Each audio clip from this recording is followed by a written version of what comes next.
Chapter 1. When you follow a star and find a stable. John Maxwell. The actress Helen Hayes once told a story about cooking her first Thanksgiving turkey. She explained that she wasn't a very good cook, but after several years of marriage, she decided to try preparing a turkey on her own. She sat her husband and son down before the meal and said, "This may not come out exactly the way you want it to. If it's not a good turkey, don't say a thing. Without any comment, just stand up from the table and we'll go to the nearest restaurant and eat." A few moments later, Helen walked into the dining room with the turkey. Her husband and son were already standing with their coats and hats on. Our expectations definitely control our conduct. We conduct our lives and our daily affairs based on what we expect from them. Kids provide a classic example. I would imagine that if you have grade school children in your house, you have no problem getting them up on Christmas morning. If you're like my wife Margaret and me, before you go to bed on Christmas Eve, you pray, "Oh God, let them sleep." But the day after New Year's, when those same kids have to go back to school, it's an entirely different matter. Why? Because their conduct is controlled and influenced by their expectations.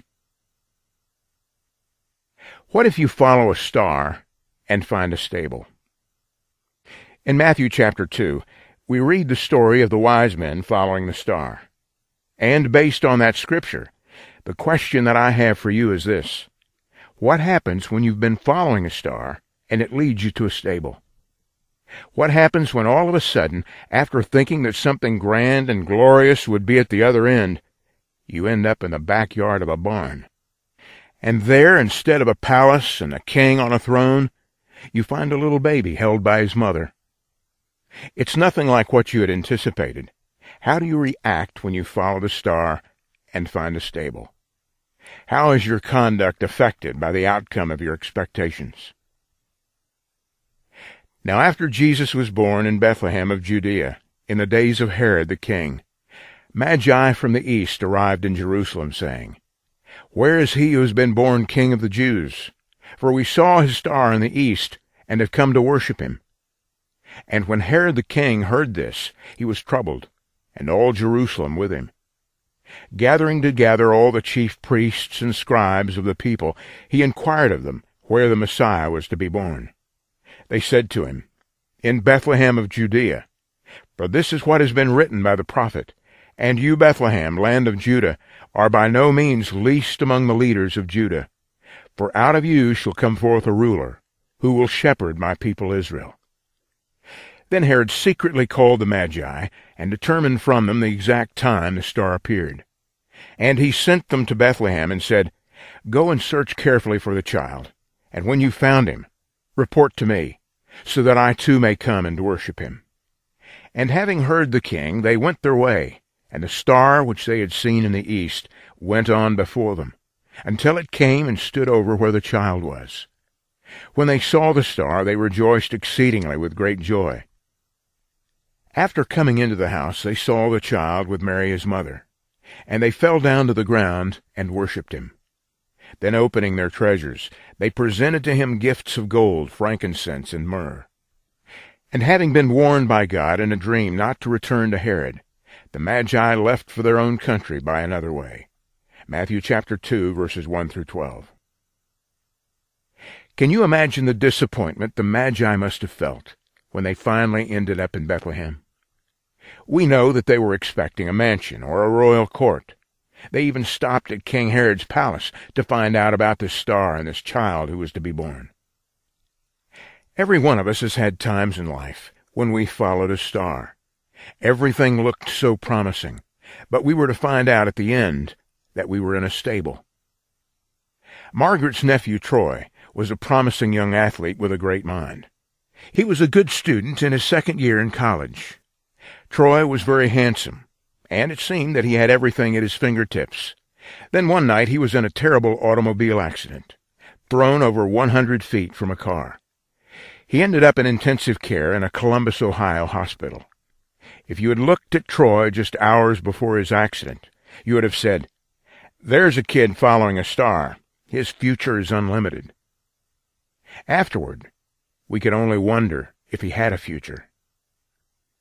Go back to your high school graduation pictures and look at some of the kids whom you graduated with. Some of them started off with such promise.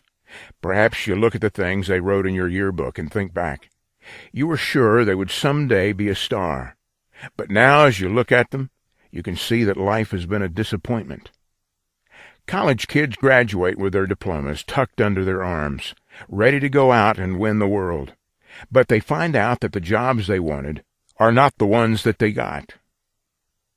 So many times I've stood before an altar and married a couple, so promising, so gorgeous. Everybody thought their marriage had tremendous possibilities, only to find out a few years later it was lying in ruin in divorce court. Maybe it's your job, where you've been expecting a promotion. Finally, the boss calls you into the office. As you sit there expectantly, you find out that you've been passed over. Someone else got that promotion. You walk out of the office in a daze, realizing that even though you've been following a star, you ended up in a stable. Maybe Mom and Pop are going to start a business. All their life together, they've regularly set aside a little bit of money for it. Finally, the day comes when they can go down to the bank and leverage a loan, and off they go. They have such excitement as they open the doors, only to find out that they are a lot more excited than the potential customers outside on the street. They've been following a star, but one day they wake up and find themselves in a stable. I've seen many people come to retirement age, and they can hardly wait to get away from the grind of work. All their lives they've worked so hard, and they finally get their gold watch. But they find out a couple of months later that retirement isn't really what they thought it was going to be. They get restless and unsettled. What happened? Well, they thought they were following the star, but when they got to their destination, it was a stable. There's a message that I preach to pastors at conferences called Flops, Failures, and Fumbles. It's kind of my life story. In it I describe all the stupid things I've done in the ministry. It makes other pastors feel wonderful. I especially like to preach this message at the end of a conference when all they've heard about is success. It just kind of lets them know that everybody makes mistakes. Sometimes when you follow the star, it doesn't lead where you want to go. I read something the other day written by a pastor who had obviously visited a few stables along the way. He said, "My counselor has finally forced me to face the fact that I'm a failure in my ministry. Permit me to list my evangelical demerits. I've never been to the Holy Land. I mean, not even as a visitor, let alone as a tour guide. I wince when I see those ads that say, 'Go to the Holy Land,' in a religious magazine. My wife even stopped buying kosher wieners because they make me feel convicted. Every program I've ever started has failed. Our evangelism explosion didn't explode. It gave an embarrassed pop and rolled over and died. I attended a church growth seminar, and while I was gone, 6 families left the church. A refugee family that we tried to sponsor refused to come. The last I heard, they were seeking asylum in a Chinese restaurant in St. Louis. Whenever I try dial a prayer, I get the wrong number, usually a funeral home or a chicken carry-out place. I tried to dial a meditation, and the tape broke after the first sentence, which was, "So things aren't going well today." Our church teams never win any games. Baseball, basketball, volleyball, shuffleboard, you name it. We've lost it. The town Little League champs challenged us and won. I'm thinking of sharing all of this with our denominational leaders, but they're never around when I phone. And all their letters to me are addressed to occupant. I've been told that failure can be the back door to success, but the door seems to be locked and I can't find the key. Any suggestions? That is the picture of a man who followed a star, but found only a stable. In Peanuts, Lucy sometimes feels like being the psychiatrist. One day she puts up her little sign, "Psychiatric help, 5 cents." As usual, her first customer is Charlie Brown. But this time she's so frustrated with him that she says, "Charlie Brown, sometimes I feel you're not communicating. You, Charlie Brown, are a foul ball in the line drive of life. You're often in the shadow of your goal post. You're a miscue. You're 3 putts on the 18th green. You're a 7-10 split in the 10th frame. You're a dropped rod and reel in the lake of life. You're a missed free throw. You're a shanked 9-iron. You're a called third strike. You're a bug on the windshield of life. Do you understand? Do I make myself clear?